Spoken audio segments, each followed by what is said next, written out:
Hiroshima, killing 140,000 people. Today, lighted lanterns pay tribute to the victims of the bombing, and the city of Hiroshima fell silent to mark the exact moment the bomb dropped. Debate still rages in Japan over its action in World War II, and a new poll finds many Japanese think the U.S. should apologize. And as we said, 140,000 people died when that bomb dropped on Hiroshima. It's a day that haunts many here in the Mid-South. And as Lorene Cachola reports, the 50th anniversary of the bomb is being used as a call to end violence.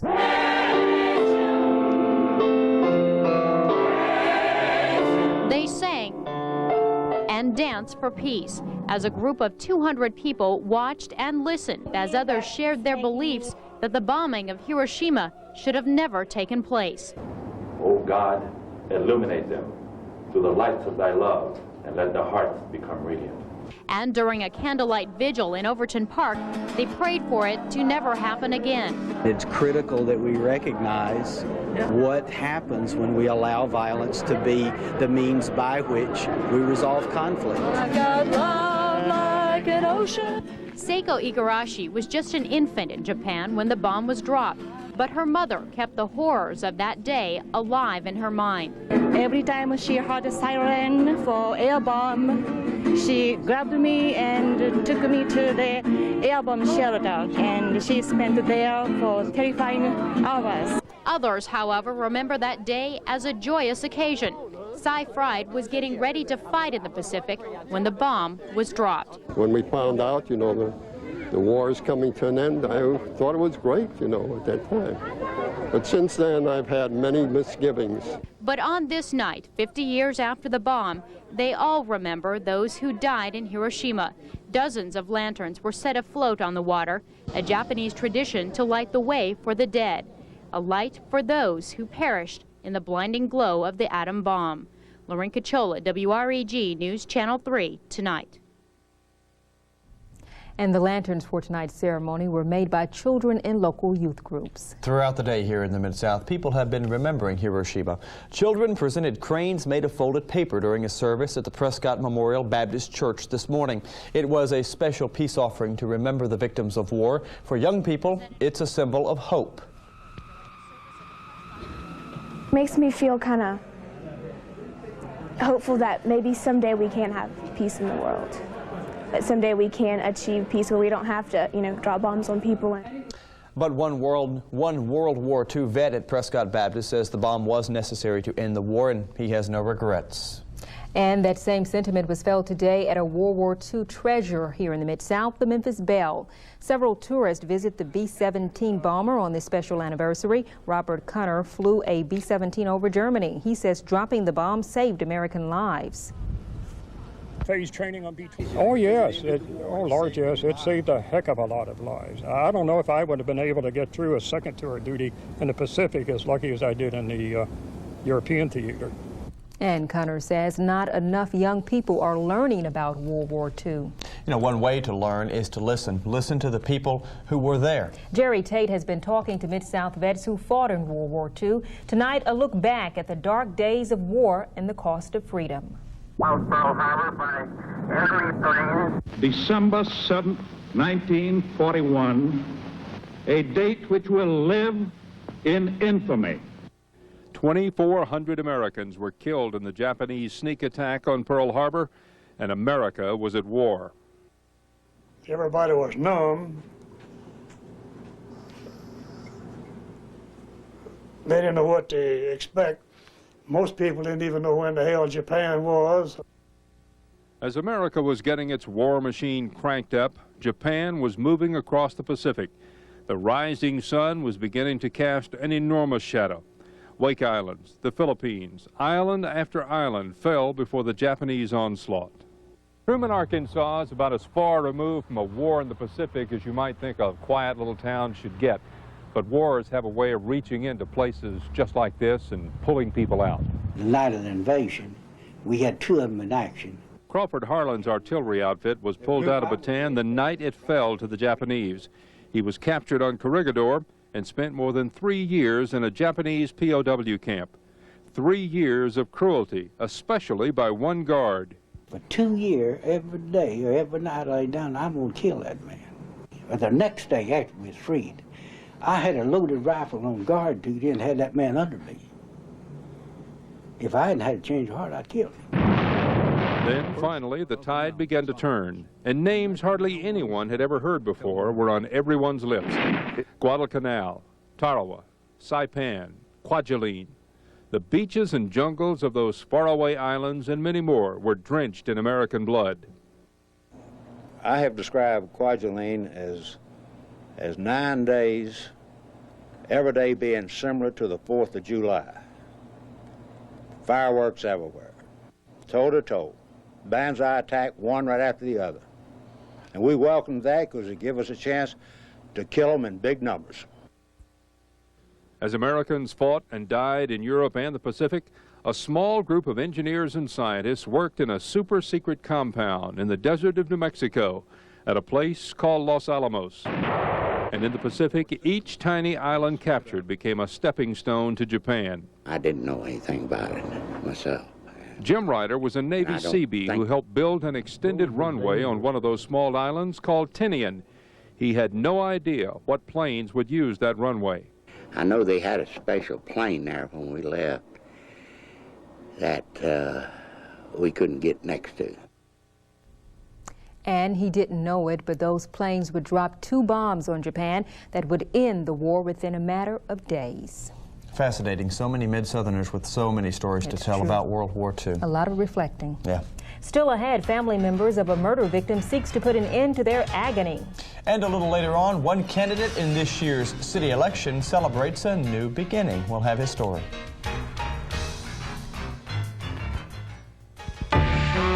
You're watching the station where local news comes first. From Memphis and across the Mid-South, this is News Channel 3 Weekend. Rousey wants to save you money with the Serta Perfect Sleeper or this Royal Classic Pillow Top queen size set, only $295. Buy with confidence from people who care. Rousey Furniture Supermarket. Something this big, this huge could only mean one thing. It's Ford's factory authorized clearance at your local Ford dealer. The best time of the year to save on 5 of the 6 best-selling cars and trucks in America. Get $500 cash back on Ford Mustang or get $500 cash back on the all-new Ford Contour. These are the first time ever announced incentives on Mustang and Contour. And it's only during Ford's factory authorized clearance. What are you waiting for? Hurry to your local Ford dealer and be a part of something big. The sale you've been waiting for. It's Calico Corner's annual sale. Great savings on every fabric in stock. Hurry for best selection during Calico Corner's once-a-year sale. You may not live in an ideal world, but now your skin can. Estee Lauder introduces Daywear, a super complex of 8 antioxidants. Daywear shields you from the skin-damaging effects of the environment, while it moisturizes and protects all day. Daywear, new from Estee Lauder. Premiering now at Dillard's. It's Stanley Steamer's Dirty Carpet Challenge. Let us clean your dirtiest area of carpeting. If you don't see an improvement, you don't pay. Call us. Circuit City's got unbeatable computer savings every day, and that means there's no better place to buy your new computer. Get unbeatable low prices on all the top brands. And right now, during Circuit City's Computer Expo and sale, get 0% interest for 90 days on every computer. Plus, get a free Windows 95 upgrade on every IBM-compatible computer. Like this compact multimedia computer with $1,200 software package, just $1299.97 after $100 mail-in rebate. Now's the time to save. Hurry into Circuit City's Computer Expo and sale, going on now. You're watching the station where local news comes first. News Channel 3. Relatives of 3 people murdered last year are outraged tonight that a key witness in the upcoming trial is dead. The witness was set to testify against 2 suspects, but 24-year-old Jonathan Montgomery, who also faced charges in the case, apparently hanged himself yesterday in his jail cell. Relatives of those killed are worried the death hurts the case. Well, it made us feel very upset knowing that the key witness had maybe commit suicide. We don't know what really happened. Usually it can be devastating to lose a key witness, one who may be a co-conspirator or a co-actor in a crime. this person can direct you to certain evidence that otherwise you would have no availability to. Now that trial is set to begin next month. An ongoing argument is believed to have led to a fatal shooting today near downtown Memphis. Police say an 18-year-old black man on a bike apparently opened fire on a passing car. 19-year-old William Galladay was killed. The shooting occurred around 12:30 this afternoon near the corner of Manassas and Roberson. Police are still looking for the suspect. An alert is going out from the Mississippi Health Department about another reported case of hepatitis A at a Tunica casino. This time, a bus person at Corky's Barbecue at Samstown Casino has been diagnosed with the virus. The warning goes out to customers who ate at Samstown Corky's anytime from 3:30 p.m. to close on July 25th, 26th, 29th, and 30th.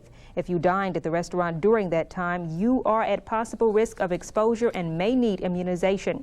The health department is offering free immune globulin shots at the Tunica County Health Department tomorrow from 1 p.m. to 7 p.m. and again on Tuesday from 9 a.m. to 5 p.m. The man who wants to be the next mayor of Memphis opened his campaign headquarters tonight. Mayoral candidate John Baker was joined by supporters in East Memphis. Baker was disappointed last week when the Shelby County Republican Party declined to endorse him. He told our own Jackson Baker tonight that the Republican leadership is just flat missing the boat. What it makes me feel is that they don't understand who the Republican Party is. The Republican Party thinks that they're the Republican Party. The Republican Party are the voters of the city of Memphis, Tennessee. And they may have a rude awakening when the hierarchy goes out and asks for these votes in another race that they might need in the future.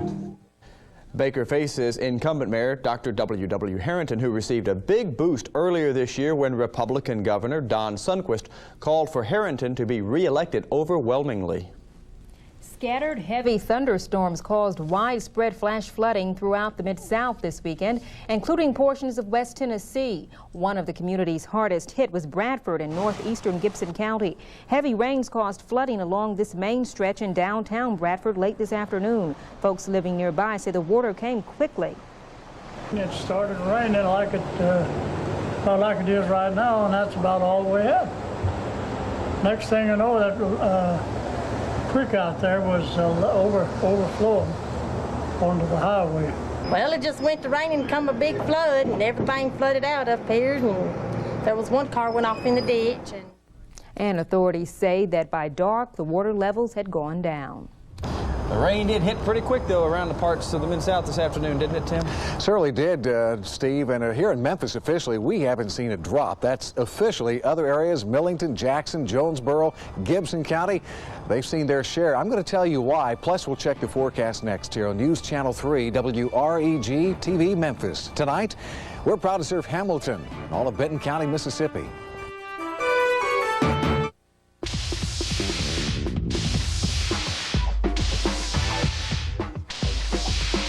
Coming soon to your neighborhood. We can't ignore the writing on the wall. Gangs have arrived in Memphis. Find out how to stop your kids from joining. Pick up a copy of this, the Memphis Police Department's anti-gang brochure, at any Blockbuster Video location. This message sponsored by the Memphis Police Department, Blockbuster Video, and News Channel 3.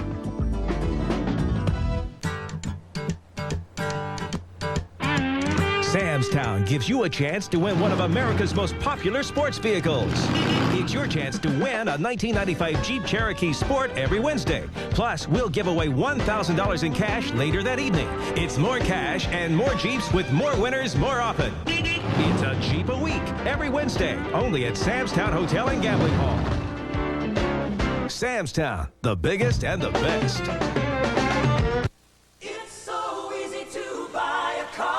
Life's hard, but at Southland Chrysler Plymouth, we're easy. Come to Southland, look for the stars. No high pressure, no jacked up prices. That's proof how easy it is to buy your Cirrus, Voyager, Sebring, LHS, or Neon at Southland Chrysler Plymouth. Come on.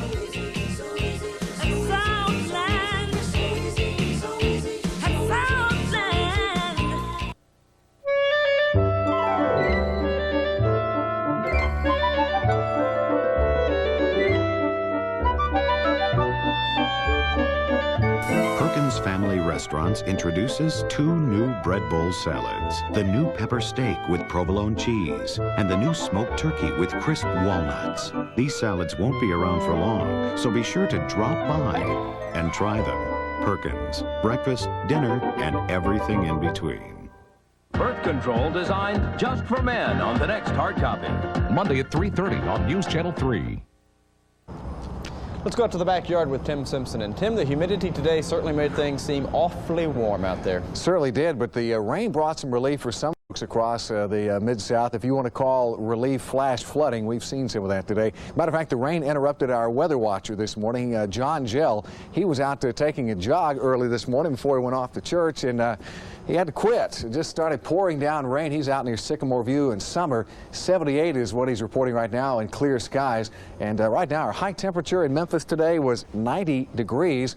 Our low this morning was 74. The normals are 92 and 72. No records today. And there's the double goose egg there. Nothing in Memphis officially. 79. Right now, we have partly cloudy skies in Memphis, 88% relative humidity, south winds. The barometer falling in the Mississippi River stage is up 0.3 of a foot. Temperatures tonight are pretty much in the 70s across the entire region, but rainfall amounts do vary. Not reporting from Jonesboro, Trace and Little Rock, 1/2 inch in Millington, over 1 inch in Jackson, 3/4 of an inch down into Tupelo, and Dyersburg not reporting any rainfall today. Well, an area of disturbed weather across Arkansas now pushing into the Mid-South region. Showers and thunderstorms have been rampant across the entire Mid-South area today, pretty much scattered about, if you will. Most of the heavy stuff is now working back across southern Arkansas and even to northeastern sections of Arkansas, where we had a tornado warning in effect earlier tonight for Randolph County, up a little bit further to the north. That expired. We're sort of in the clear zone right here in the Memphis area, but as we check out southeastern radar, here comes a line of showers and storms extending from Missouri, Illinois, back down into the northeastern corner. This is right in the News Channel 3 viewing area. We zoom in a little bit closer now. Doppler 3 radar picks it up for us on the 100-mile scan. The reason we've been seeing the flash flooding today is because the upper level flow at this point is very weak, so these thunderstorms really are just kind of meandering along at a snail's pace versus getting on out of the region. We'll zoom in a little bit closer up into the Jonesboro area with Doppler 3 radar to let you see, boy, we got some heavy rain taking place up here all the way from Jonesboro around almost to Blytheville, and this has been hanging around for about the last 45 minutes or so. This has shown very little movement, so I guarantee you folks up here in Craighead County, northern Mississippi County, Arkansas are under the gun tonight as far as rainfall is concerned. Forecast map for tomorrow. Things shaping up pretty decent for us across the Mid-South. We'll continue to see that chance of showers, maybe a thunderstorm or two. It'll be hot and muggy, you can bet on that. Partly cloudy tonight, chance of thunderstorms, south winds, lows tonight in the 70s. For tomorrow, how about a mix of clouds and sunshine? Chance for those thunderstorms. Southwest winds gusting up to about 14, highs upper 80s and low 90s. Extended forecast, just basically the same old here. Low 90s for highs, overnight lows in the 70s. That's about typical for this time of year, but keep the chance of those scattered thunderstorms during the afternoon hours for the next several days. So, Steve, nothing here in our backyard here, News Channel 3 or at the airport, but other areas, boy, some real gully washers today. A real mixed bag. All right, thanks, Tim. We'll talk to you a little bit later. April? A 4-year siege of Bihać by Bosnian and Croatian Serb forces has come to an end. Armies from Croatia and Bosnia-Herzegovina met today just outside of Bihać and declared an end to the fighting. The Croatian army also says Krajina no longer exists. It's the breakaway state the Serbs captured from Croatia in 1991. Since Friday, the Croats claim to have gained 80% of their territorial goal. Indictments are expected to be filed this week in the Oklahoma City bombing. So far, only Timothy McVeigh and Terry Nichols have been charged in that tragedy. McVeigh's attorneys, however, say 3 indictments could come on Thursday, 1 against McVeigh, 1 against Nichols, and perhaps 1 against Michael Fortier, a friend of the 2 suspects.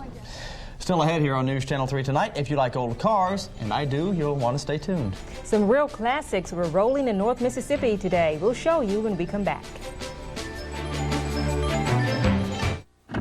Birth control designed just for men. We investigate the male contraceptive plus Sandra Bullock's wild college days on hard copy. Monday at 3:30 on News Channel 3. The 95 Accord LX was named the best overall value in its class. You played it cool. Once again in 95, more people chose the Accord over any other car. You bided your time. Then came the Honda 95 clearance lease. for just $189 a month for 24 months. Very intelligent. Timing is everything at your Honda dealer. Yes, I'm on a very strict diet. I can only eat foods that taste good. If it were not for Healthy Choice, I would be a nutritional disaster area. Like the turkey dinner has all the trimmings and only 3 grams of fat. I mean, you get 3 grams of fat just breathing the air. Healthy Choice uses a thick slice of lean meat, lots of herbs in the stuffing, and vegetables that actually crunch. You taste the food and not a bunch of salt and fat. With Healthy Choice, I can eat what I like. It's a good thing. Though we gotta say goodbye for the summer. For $14.99, KFC gives you your choice of chicken, plus large mashed potatoes, gravy, any other large side, biscuits, honey barbecue wings, and our new big and chocolatey Oreo brownies. You'd be crazy to cook, unless this is where you want to spend your summer. Yes, we gotta say goodbye for the summer. So come into our kitchen and get the new You'd Be Crazy to Cook mega meal. We're at LeBonner from Mills Morris. They've got a lot in their minds here. We've got them covered at the office. They have the whole hospital covered from top to bottom. Steel case brought to you exclusively by Mills Morris has no load limit. So you can store anything from plutonium and gold to pint-sized women. Want to set up your own virtual office? Try Mills Morris's Cube in a Box. Very comfortable. Very comfortable. Yeah. Love my chair. Where did it come from? It came from Mills Morris. It did. Why are you hitting me? Because you need it. Cut. Meet the new primetime hunks for fall on the next Entertainment Tonight. Monday at 6:30 on News Channel 3. Well, you know I love old cars. There were plenty of old cars in Hernando today. That's where an antique car parade began. Close to 150 cars ranging from restored T-Birds and Corvettes to Studebakers and several street rods hit the road headed to Tunica. Steve, you should have had one in there. The Circus Casino sponsored the classic car cruise. Trophies went to the winners. Organizers hope to make the parade an annual event. Mine don't look like that. A well-known Memphis exec is taking her show on the road. Lucy Shaw once headed up the Med, but now she is on a book tour for her first literary work. It's titled The Brickmaker's Journal. The book is a look at how executives balance their professional responsibilities with their spiritual life. It's a book to help other women, and men too, but mostly women like me, who have had multiple experiences and challenges in their lives. And it's a book about how to use the wisdom from the scriptures to move forward.